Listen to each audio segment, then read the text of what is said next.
Hello friends, कशा आहात तुम्ही? मी शीतल शिंदे स्वागत करते तुमच्या सर्वांचं आपल्या चॅनलमध्ये, ज्याचं नाव आहे आम्ही दोघी जावा.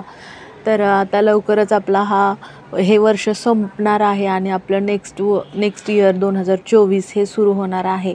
तर जसं दरवेळेस आपल्या मनामध्ये दुसऱ्या नवीन वर्षाबद्दलच्या जे फिलिंग असतात, आनंद असतो, तर तो आनंद आत्तापर्यंत मला पण होता. पण आत्ता कुठंतरी असं वाटतं की अरे, म्हणजे कुठेतरी म्हणजे हेच नाही राहिलं, उत्साहच नाही राहिला तो. तर ते तुम्हाला तर माहितीच आहे, कारण की थोडंसं फार घरामध्ये थोडंफार हे असलं, काय म्हणू शकतो आपण, ताणतणाव असेल तर मग कोणता किती पण आनंदाचा क्षण असू दे, मग काहीही त्याचा उपयोग होत नाही, बरोबर ना? किंवा किती पण आनंद देणारा क्षण असू दे, मग तो आतून आपल्याला कुठंतरी हे करत असतो की आपलेच लोक आपल्याबरोबर नाहीत आणि आपण कुठं आनंदाचा क्षण असं साजरा करावा, काय करावं. तर आत्ताची सिच्युएशन माझी तशी आहे. तर आत्ताच मी मुलांना सोडून आलेली आहे आणि आता क्लासला वगैरे सोडून आलेली आहे आणि आता झाडून वगैरे मारते मी. भरपूर सारा राडा झाला होता, भरपूर सारा भांडे पडलेले आहेत ते घासायचेत आणि भरपूर पसारा झाला होता. लहान मुलं असले ना घरामध्ये, भरपूर सारा पसारा होतो, आहे की नाही? तर तेच आता मुलांना सोडून आले, भाजी वगैरे घेऊन आले आणि त्यानंतर झाडू वगैरे मारून मग मला माझ्या कामाला लागायचं होतं, जो मला लवकर लवकर आवरून मला मुलांना घ्यायला पण जायचं होतं. असं असतं माझं हे संध्याकाळचं रुटीन. हे तर तुम्हाला माहितीच आहे माझ्या संध्याकाळचं रुटीन. तर आता ते संध्याकाळचं रुटीन जे आहे ते मी करत होते. तर त्यानंतर मग मी हे जे कामं करत होते ते माझ्याच धुंदीत होते, काय म्हणूया आपण. तर टी व्ही मी लावला होता, तो असाच लावला होता कारण माझ्या मनात, म्हणजे टी व्ही एक प्रकारे मी तुम्हाला सांगते की मी टी व्ही लावते कारण घरामध्ये कोणतरी आहे, घरामध्ये कोणतरी आपल्याबरोबर बोलतं आहे, ह्यासाठी मी एकटं वाटू नये ह्यासाठी मी टी व्ही लावत असते. पण आता काय झालं माहिती आहे का, मी टी व्ही जरी लावला तरी माझं वेगळंच, माझं कुठं ध्यान होतं, कुठं लक्ष होतं ते मला कळत नव्हतं. माझ्या धुंदीतच मी माझं करत होते. घरामध्ये काही टेन्शन असले, काही घरामध्ये आपले वादविवाद असतील तर आपलं मन कशामध्येच नाही लागत. तर माझं हे तसंच आहे. माझ्या डोक्यामध्ये सारखे तेच विचार चालू असतात. अरे, मी काय करू शकते, माझं कुठं चुकतं का, मी कुठं कमी पडते का, आणखीन काय भरपूर सारे जे समोरचा माणूस बोललेला असतो, मी त्यांना बोललेले असते. रागात आपण बोलून जातो, पण नंतर हे जे आहे ते रिअलाईज व्हायला लागतं की आपण काय बोललो आहे, समोरचा व्यक्ती काय बोलला आहे.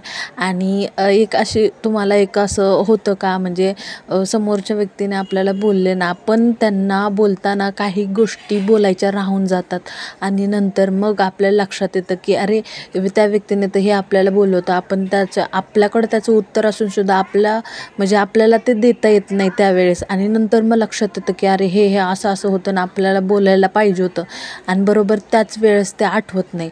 तर असं माझं कधी होतं आणि त्याच्यामुळेच माझं ना एकदम असं कधी बेचैनी होती की माझ्याकडनं काय म्हणजे राहिले का, किंवा आपण एवढा संताप करून घेतोय, काय करून घेतोय. ते जर आपण एकमेकांना तोंडावर जर बोललो, आपल्या मनातलं सगळं जर काढलं, तर मग आपल्याला काय नाही वाटत की हां ठीक आहे, आपण आता बोलून मोकळं झालं. पण आपण जर आतमध्येच घुटमटत राहिलो, आतमध्येच ज्या गोष्टी आहेत त्याच ठेवल्या, तर मग आपल्याला ते सारखा त्रास होतो.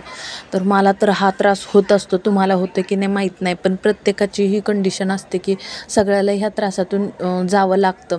तर मला हे होतं असं कधी मला जेव्हा मी बोलत असते, तेव्हा मग माझ्या समोरचा व्यक्ती जेव्हा मला बोलत असतो, तेव्हा मला बोलताना ते माझ्या लक्षात नाही राहत आणि नंतर ते पॉईंट्स ना माझ्या लक्षात राहते की अरे, आपण हे बोललो असतं तर मग ते बरोबर झालं असतं, त्याला ते उत्तर दिलं असतं तर मग ते बरं झालं असतं. आणि आपल्या डोक्यातलं टेन्शन कुठंतरी आपण त्या माणसाला बोलून मोकळं झालं म्हणून आपलं मन शांत झालं असतं आणि जे मनामध्ये काय ते राहिलं नसतं, बरोबर की नाही?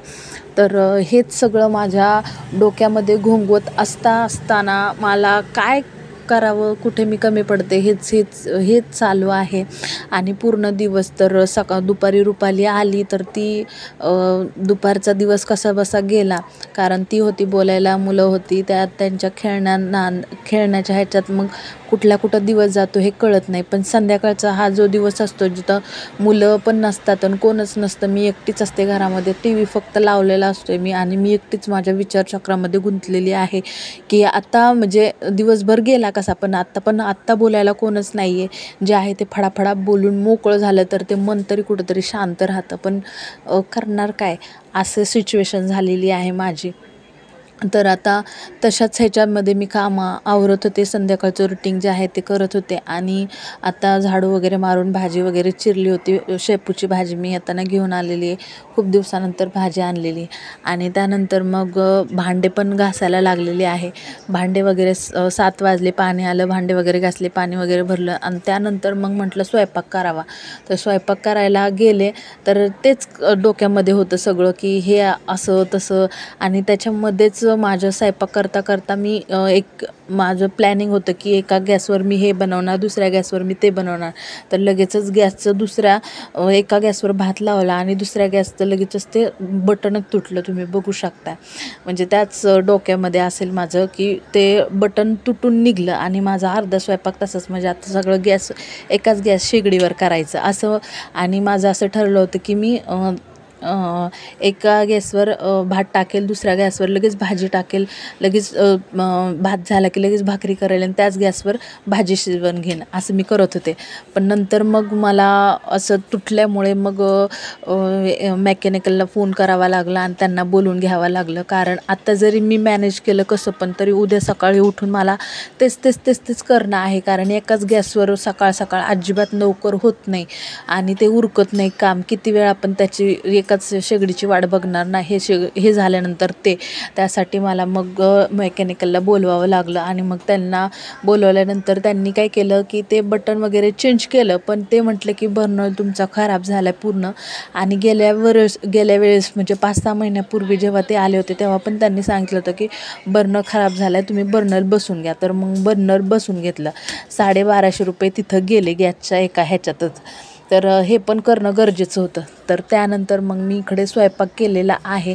भात तर ऑलरेडी झाला होता. त्यानंतर भाजी केली, भाकरी केल्या, चपात्या केल्या, त्याच तव्यावर भाजी केली आणि कालवण पण केलं. कालवण मी आपलं हुलगे जे असतात तर त्याचं केलं. आणि त्याला तडका लावण्यासाठी मी इथं लसूण वगैरे एका भांड्यामध्ये पॅनमध्ये लसूण वगैरे टाकला, जिरं वगैरे टाकलं आणि भाजी माझी रेडी होती आणि त्याच्यामध्ये तडका द्यायचा होता. तर अशा पद्धतीने माझं जे काम होतं ते सगळं झालेलं आहे आणि सगळा स्वयंपाक पण इथे झालेला आहे. आता हा बघा तडका पण लावलेला आहे इथं. तर चला या जेवायला. ह्याच धुंदीमध्ये माझं मी सगळं काम करून घेतलेलं आहे. तर आजचा व्हिडिओ कसा वाटला नक्की सांगायला विसरू नका.